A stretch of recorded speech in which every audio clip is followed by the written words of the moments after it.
Ammunition Plant on December the 8th, 2011. Now, Holston Ammunition Plant is a drought hunt. They have bow hunts and muzzleloader hunts. Also, they're one-day hunts. They don't have about 4 or 5 days that they actually allow hunting a year, and you put in for it, draw for it. So 2011 was actually the last year that I was drawed, and was lucky enough that was able to take this buck. And at their facility, they have built stands that you can hunt out of. At they draw stands actually each time too, and you can draw for a portable stand. So I always took my portable, because I always like to try to get in a area with a portable stand. Those were bow only areas. They were small, a lot smaller wood lots, and I just felt like that the bucks were more plentiful in those areas. So I did get lucky. Was able to draw a portable area. So that morning, get in there, and they actually take you in, drop you off at the stand site, and then pick you up. So there's no scouting. You had to stay at that stand. You can't be walking around or wandering around anywhere. So that morning, we get set up a little after daylight, after everything settled down. Had some does start coming in.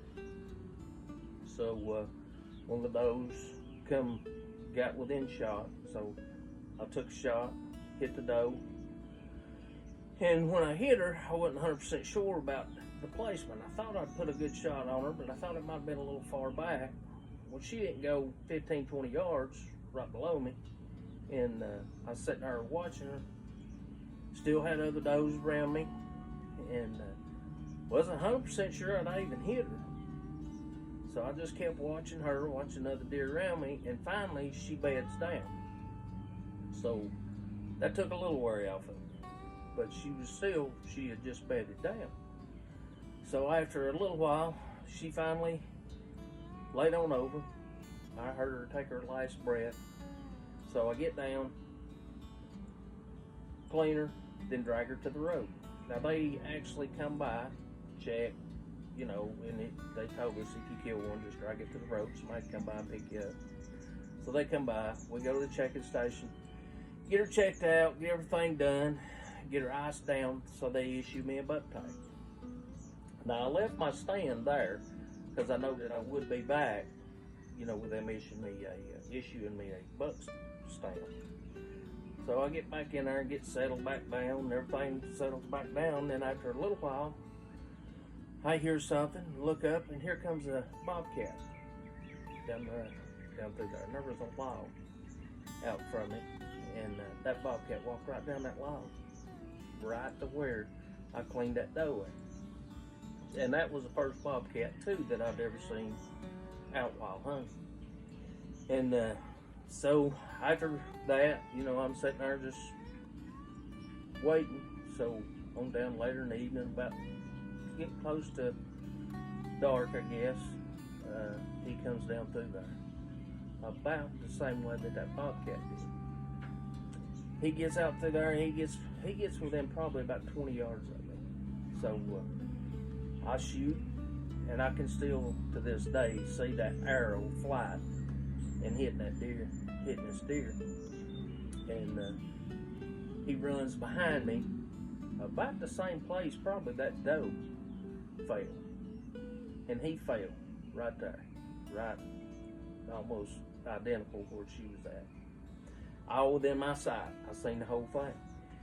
And so I'm sitting there, buck fever hit hard, and I about come out of the tree where I was shaking so hard. So finally, I calmed down enough to try to send my buddy Tracy that was hunting with me that day, send him a text and tell him, hey, I've got a big one down. Which he couldn't come, but I let him know that I had one down. So I drug him to the road, waited till they come by, so waited, and finally got him to the checking station, got him checked out.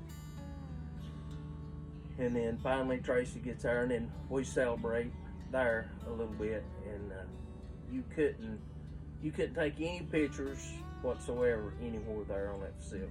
So, I don't know if I've got any pictures floating around here of him now, but I got the memory of him and got him on the wall.